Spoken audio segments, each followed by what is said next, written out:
Welcome, welcome, welcome. UpKeep Pledge Pros podcast, a podcast dedicated to UpKeep's unmatched value and unwavering support for our customers through our new ambassador program. Today, we welcome Ambassador Bryan Decker from Compass Consulting. Bryan is a U.S. Navy retired veteran. He is a salty sea dog, just like me and a lot of the guys that we talk to on here. He's our friend. He was a global operations manager for Meta. He's a certified reliability leader. And he has been in the business doing the real work for a very long time. Bryan, welcome to the UpKeep Pledge Pros podcast. Thanks, Brian. So happy to be here. Appreciate the intro and the time. Sure. We're super stoked to have you. Bryan and I met at SMRP. We really chopped it up. And of course, two Navy dogs can talk for hours. And, you know, myself and UpKeep, we got to know Bryan, started really understanding where Compass Consulting is and the value that they're providing for their customers, particularly in operation excellence, EAM selection, and root cause analysis. So these are big topics, right, Bryan? I mean, you talk to any company, they're using an EAM, they're using a CMMS, they're using some management program, accounting, you know, and all these things are flying around. But before we get into that, tell us who Bryan is and ultimately Compass Consulting. Thank you very much. Absolutely. So, you know, as Brian said, you know, I spent 20 years in the U.S. Navy on the nuclear propulsion side, and you know, in that world, you do a lot of maintenance, right? So early on, a lot of maintenance, a lot of and there's two systems there. There's the what we called the primary side, which was the reactor side of the house, and the secondary side, which is your normal Navy maintenance system. So learning both of those, seeing the differences, but also identifying the areas that made one better than the other was always top of mind for me. And it ignited a passion for me to do things more efficiently, more effectively. As my career progressed, I was able to work for the Pacific Fleet and, you know, look at the electrical side of the house for all of the West Coast aircraft carriers. Nice. So while I was doing that, I was able to see, if you didn't have consistency, right, and you didn't have, you know, a strategy and then execute that strategy all the way down to the user level, then there's problems, right? And so that further ignited that passion for me. Once I retired from the Navy, I went to Facebook, which became Meta, and started a team. It was on a team called a Global Facility Operations Support Team. And what a cool opportunity that was, because Facebook was growing at the time. And so they wanted to standardize and create kind of the corporate guidance or the corporate policies that they wanted in place for all these data centers that they were building. So I got to be a part of each of those programs, which was really, really cool. But I also learned a ton.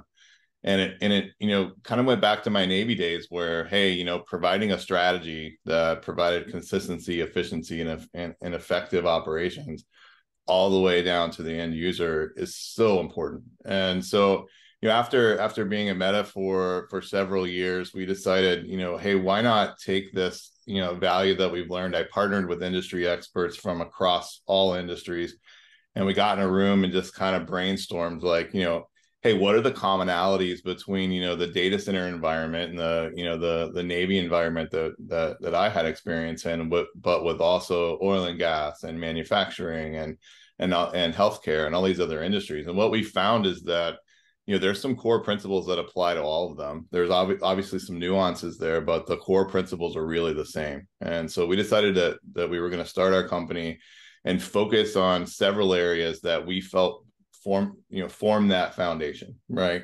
One of those areas is the enterprise asset management system, right?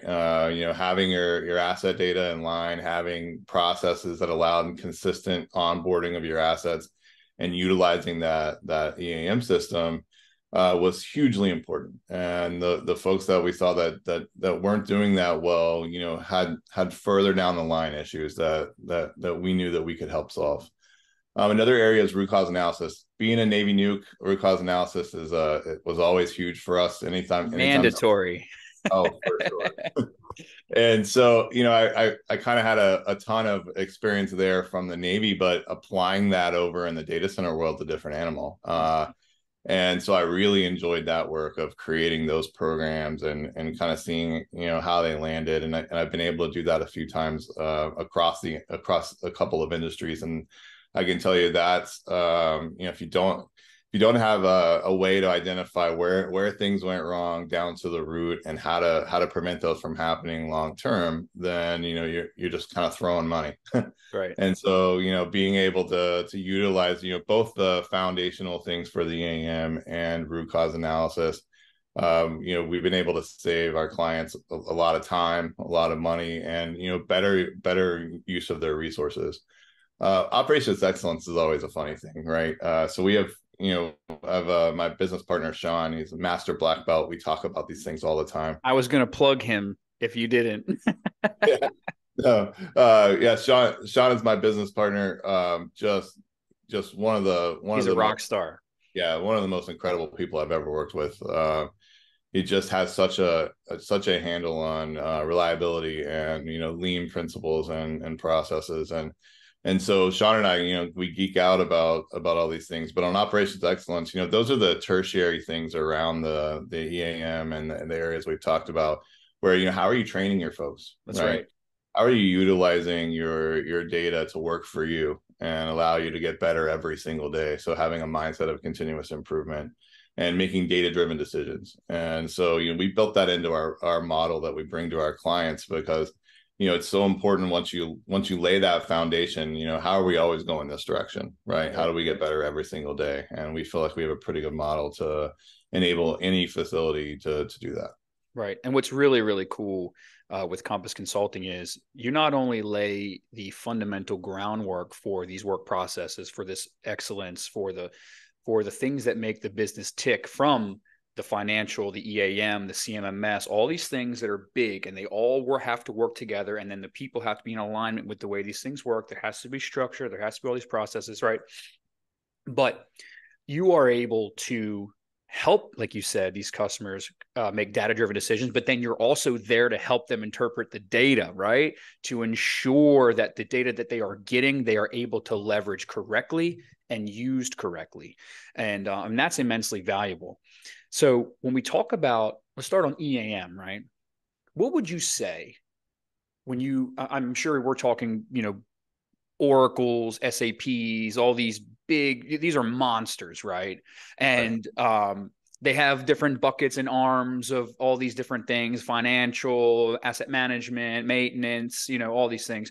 What would you say that when you talk to your customers or a new customer, what's the biggest challenge that they have? You don't have to get real crazy, but like holistically, what would you say is the biggest challenge with their EAM systems? So I think the biggest challenge is aligning the requirements, right? We look at everything from a requirement standpoint, agnostic of what tool you're going to use. That's the last step, right? So identifying, okay, what are the business requirements? What are you wanting to get out of this program, right? What's the end goal? 100%. And then what are the functional requirements? How do we get there, right? From a process standpoint, the way that your company does business. Right. And what we generally find when we see that is, a lot of times there may be some asset data or asset processes that are not contributing to a healthy EAM system, right? So those come out in the requirements gathering, and we identify, okay, this is what the company needs to achieve exactly where they want to be. And then the technical requirements come in. Those technical requirements align the tool that's best suited for the requirements that we identified for the company. That's right. And once we do that alignment, then we can lay that foundation built for scaling, built for success for that business. Oh man, I said this to Greg: preach. Yeah. That's all 100%, man. And even in my realm with CMMS and UpKeep CMMS, and just like CMMS, I mean, you find that the systems generally are well suited for the outcome, right? It's the way that we are interacting with them that causes some issues. And there's a lot of similarities there with the EAM selection process, the implementation process, and alignment of the bigger business objectives down to the intricate details of the actions. What we call, I call strategic and tactical, right? So you have to have this strategy bubble, but you also have to know that the tactics of it are going to align with the strategy. And it's super cool. I agree with you 100%. And the implementation and discovery has got to be very, very similar across the board. I mean, you're probably having a lot of same conversations when it comes to either selection of a system, or maybe they're like, hey, this isn't really working for us. Maybe we can do better. Would you agree Yeah, with that? I would 100% agree. A lot of times you'll find, I'll relate it to a car, right? You really love your Corvette, right? It's the best car you've ever had, but now you got 4 kids, right? The phone call may be, hey Brian, how do I best use this Corvette to take my 4 kids to school and to soccer practice and everywhere they need to go? And in that way, we can kind of come in and show the value of maybe a Suburban, right? Yeah. And how you can get the benefits, maybe not all the benefits as you grow, right? But you get the benefits of a Suburban over a Corvette for your business, right? So I think that in that way, we're able to just kind of utilize those requirements and show the data to say, okay, here's the best solution for you. And then on the implementation side, exactly as you said, I mean, there's a lot of hard questions, but if you focus on the requirements and you focus on what your business data is telling you, it's actually pretty clear most of the time on which direction we need to go and what it takes to get there, right? Because of using the data and the requirements to lay that foundation, we're not trying to go off out in the weeds ever, right? We're going where the data tells us, and really, what's the strategic aim of the company, right? That's right. That's right. They're Bigger small picture. today, but they're looking to have say they have 10 facilities today, and they're projecting next year they're going to have 40. Well, we should consider the 40, right? Oh yeah. Oh yeah. And so Oh yeah. that's those are always parts of those conversations as well. Yeah. I mean, I want to just I'm going to stick to EAM just for one more, and then we'll move on to operation excellence. For sure. I love that Corvette analogy. All the upkeepers and people I deal with, they know I love using analogies. I like to make the most outlandish analogies. They make sense to me, and I hope they make sense to everybody else. But, you know, scaling, you last thing you said there is we have 5 facilities now. We may have 40 in the future, right? There's a Yeah. lot of people, even in the CMMS front, that make decisions based on solely the now, right? And then in a year, maybe they expand or they've got a new portion of the business, a different model or strategy with something, and they're going, "Oh my God, I'm limited now." Taking and I agree with you, and you're hitting all the right points. Like taking the consideration of scale and growth and future opportunity in the systems that you select is so important. Maybe you don't need it right now, right? But the system being capable of the potential outcomes is very valuable, right? And it takes people like you and myself and consultants to really help people see those potential needs in the future, because they might be having a discovery session with you and they're pinging on certain things and you're picking up on it. You're like, man, maybe we should talk about something in the future. Maybe Yeah. we don't need it right now, but they don't even realize it, right? Well, for sure. I mean, if you're looking at, I'll use capacity, right? If you're looking at your growth curve of capacity and you look ahead and see, okay, I'm going to be beyond, the abilities that I have currently. That may or may not be true, right? Right. And That's right. the value of bringing us in is, we're able to kind of break that down, from the requirements like I talked about and dive it into the data. Can you gain enough efficiency by, having consistent processes and consistent strategy to overcome, the limitations that you currently have? And if you can, and it meets that growth curve, then maybe you don't need to change, right? Right. But you always want to prepare for where you're headed, right? So if with the rise in AI usage today, there's a lot of scaling going on. Yeah. And sometimes that growth curve is hard to picture, right? Because who would have imagined, the growth that we've seen in AI over the past, year, 18 months, 18 months ago. This probably wasn't on anybody's projections, right? So you also have to have the ability to account for, needs of the business that you can see. And just having that solid foundation allows you to do that, right? Having the solid foundation allows you to stack on as much growth That's as you right. need, as long as the tooling can support. That's right. And I go ham on the fundamentals, so I don't need to go there. Yeah. One more thing about AI, and I promise we're going to move on. if anybody listening is deciding to leverage AI, particularly AI generated things for maintenance, please, please, please do yourself the service of connecting with somebody who understands that type of machine, that type of strategy, and that type of asset. Because while it is great and it can give you some very fundamental things to keep an eye on, it could also lead you down a wrong path by not taking age, operating context, and all these other business influences on your assets. So reach out to people like Bryan, like other ambassadors and within UpKeep that can really help steer your AI use and generation. You agree with that, Bryan? Oh, absolutely. All Yeah. right.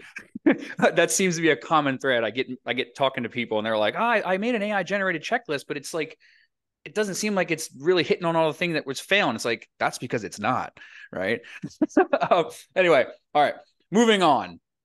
Let's talk operation excellence. Now, for me, operation excellence literally is the driver of essentially the success of all things in your function, right? It's going to be the driver of maintenance success, operational success, safety. I mean, all these things are intertwined and symbiotic. Tell me some things about operation excellence and why culture is the number one. No, I love that you went there actually. Yeah. Culture is definitely the number one. And it's the hardest part, right? Building a culture in your company that, someone can raise their hand and said, hey, I didn't do this right. Is super effective if you want to get better every day. Because if not, then you're probably using data that's either not complete or not entirely accurate to try to improve, right? So having that open and honest culture so that everyone can get better every single day, and that's the aim of the business, is super super important, and it's also hard, right? Very hard. If you're doing maintenance and you mess up and it costs the company a bunch of money, raising your hand and being like, I just did this. That takes guts, right? But those are the kind of folks that we want in our facilities, right? And that's the culture we want to build. But once you've established that culture and you're starting to get this data in, it's all about what you're doing with it, right? Like, when you have an incident that occurs at your facility, we talked about root cause analysis already, but what are you doing with that data, right? What is that data telling you? It could tell you all kinds of things, right? It could tell you that maybe your supplier that you've been buying from for the last 10 years maybe isn't making you the quality equipment that you thought they were, right? Because you've got equipment failures that happen over and over again, and it seems to always be related to one supplier, right? It could also tell you that your training program needs some work. If you've got some things that are happening out in the field and it's due to a lack of knowledge or lack of understanding of the system, well, then that's a trigger for you to beef up your training in that area and maybe look at other areas before an incident causes you to look, right? Right. But just building those programs where you're getting the data in and able to analyze and see where you're healthy and where you're not healthy and how you can continuously improve is super important, especially because as we scale, right, we get busier. As we grow, we get busier, and these are the things that often tend to get pushed to the wayside, right? 100%. I don't have time to do training right now. There's way too much production going on, or I don't have time to look at this data because we've got all these things happening. I would implore that you work with us or work with someone to ensure that those wheels keep spinning, right? Because those are the things that are going to allow for your growth and your business to take off. Because those are also the things that can derail you. Right. Well, that was gonna be my next question. Is like, what you're saying about like we don't have time. We're scaling, we're growing, but it also seems that in the same note, those same businesses are saying, "Oh, we need to hire more people." Sure. Yeah. So you're essentially pushing off the thing that's going to allow your hires to be successful and further drive your operational reliability. It's so funny, right? And it's like a dichotomy, if you will. And I like using big words sometimes. But I was going to ask you, do you um, do you think that some businesses collect too much data? So yes, and I'll explain why I paused there. Data is I great. know how I feel, but Yeah, I just wanted to hear you. data is great, but how are you using that data? I'll give you an example of too much data, right? If you're looking from an operational standpoint at your spare parts and your assets, and you're getting a service bomb, bill of materials for everything, you probably don't need that much information. It's probably not providing a lot of value within your EAM. It's probably not providing a lot of value to your business. So it creates, kind of an overabundance of data per asset. Identifying what are your field replaceable units, and taking kind of a data-driven approach there to what you're going to keep inside your EAM is what we would recommend. But all in all, data is about what you're doing with the data, right? So you're going to be able to identify pretty quickly when you establish, what data you need based off the requirements we talked about earlier, what not to collect, because you probably don't need that data. Now you can keep that data in the back end and not utilize it for your programs, but if you're not utilizing it, then, and if there's any lift in collecting it, then it's probably more wastage than it is, an added value for your business. Sure. I mean, value creation is everything, right? Yeah. If we're doing something to create value or to have a desirable outcome or reduce a failure mode or something like that, well, then great. Those are things we're tying them to the use case for the data, right? But there's a lot. I talk to a lot of people. It's just like, we have this that's just sending work orders constantly for us to do. And it's like, okay, well, what is it doing? It's like, oh, it just says out of alignment or out of adjustment. It's like, okay, well, what are we doing, right? Yeah, what is the do on the other side of that? But yeah, I agree, right? I'm in the camp of, there's a lot of data you can get. If you want to go pay somebody to collect data, they'd be the happiest person in the world to come give you data, right? For But sure. a lot of times you find that the business itself is not equipped to handle the data. One, two, they're not equipped to facilitate the understanding of the data. And then three, they don't know how to translate the data into actionable items, And which is crazy. I'll throw another wrinkle in there while we're talking about this revision control, right? Mm, The more data you have, as you retrofit your facilities, as technology improves in your retrofitting, some of that data is stale. And yeah, if you don't have a good process, for change management and ensuring that, your data set is updated as you change out assets, as you grow, then, the more data you have, the more opportunity you have for having revision control issues as well. right. Agree. 100%. And I want to ask one last question, and this is going to be for root cause analysis. Before we're running up on time here. It was pretty fast, wasn't it, Bryan? You moves really quick, man. So with root cause analysis, let me see if I can word this. Do you believe that, or actually, you know what? I'll put it this way. I'll make it easy. What is, in your opinion, there's no right or wrong answer here. What is the number one most important part of a root cause analysis? You go, and then I'll go. Okay. I think we hit it on it already. I think it's the culture. Because a lot of the things, you can pull a lot of data from your facility, right? And you'll pull all that data in to create your timeline and really get a good understanding of what happened. Timeline, good. Timelines are important, man. People don't use them. They don't super, use them. PLC stamps, stoppage times. I mean, everything. yeah. No, we have a pretty awesome model that we built on root cause analysis, and yeah, timeline's a huge part of that. Huge. But when you're talking about the most important thing, I think, because one of the things you want to do is get all the folks together pretty quickly that were involved. That was mine. Mine is Okay. get everybody together, everyone. So we're saying the same thing, but you want to make sure that what you're getting out of that conversation tells you the full story. Correct. Right? That's So right. having that culture established of an operations excellence culture, I think is the most important part of that. Immediately followed by having a repeatable process that you do, including data collection, timeline, identifying your root and your contributing causes, and then what are you going to do with it, right? At the end of the day, you're going to create your actions based off of what you've learned and how you're going to correct those things. But you can't ever get there if you don't have the first two things we talked about. That's right. And often I've found being a part of root cause analysis, and I will say this before I continue, having a facilitator for root cause analysis is very, very important. It takes away a lot of the confirmation bias, the preconceived notions about the business, things like that, right? So having someone who maybe is not directly connected to the business, or maybe is a different department that not associated with the plant or something, right? And having them really facilitate. They're not there to tell you what's right or wrong. They're there to facilitate the question asking, the understanding of how we're going to go about this. But root cause analysis is a wild thing. I mean, there's a billion ways it can be done, from software to in person, like we said, getting the whole group together. Yep.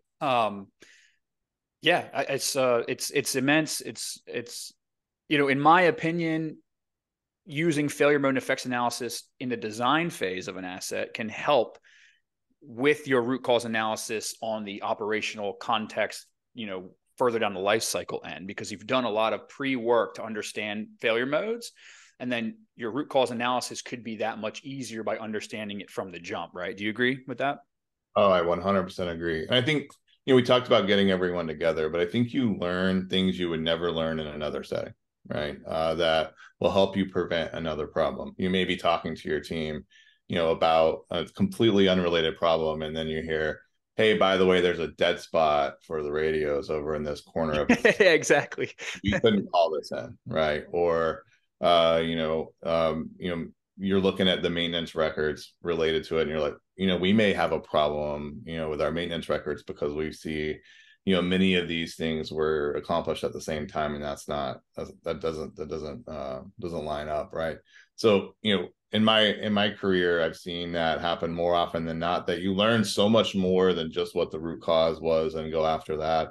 These contributing causes and things that it can help prevent you from having an incident somewhere else is probably one of my favorite parts about a root cause analysis exercise, because it gives you the opportunity to go after other things before they really cause you problems. That's right. And that's a good point. I didn't even think about that sitting here. Is like, you're compounding, right? You're essentially finding other potential failures, and you're addressing the correction ahead of time, which is great. And that's wonderful. Bryan, it has been an absolute pleasure having you today. And I tell you, I had a great time in person chopping it up, you and Sean. If you guys don't know Sean, we talk about, please, reach out to Bryan and Sean. That Sean's a killer dude, man. Bryan, they're all killer dudes at Compass Consulting. I'm so excited that you guys were, willing to join our ambassador program to help drive the industry forward. Certainly driving UpKeep's customers and you being a resource for them. I mean, it's just immensely valuable. One last thing, Bryan, how can we get a hold of you and Compass Consulting? Oh, thanks, Bryan. The best way to get a hold of us is through our website, which is www.compassfacilitiesconsulting.com. There's ways to set up time for consultation there. You get an overview of what we do. But we would love to talk to anybody. Really, we started this business to help, right? And so that's what we get fired up about, is let us look at the things and make your business better. That makes us really happy. Yes, agreed. We vet everybody that comes through the door. Compass Consulting has been vetted. They are legit. We're very happy to have them, and stay tuned for more ambassadors on the UpKeep Pledge podcast. And we look forward to having more conversations, Bryan. And it was very nice having you. And we will see you on the next one. Thanks, Bryan. See you, man. Thanks.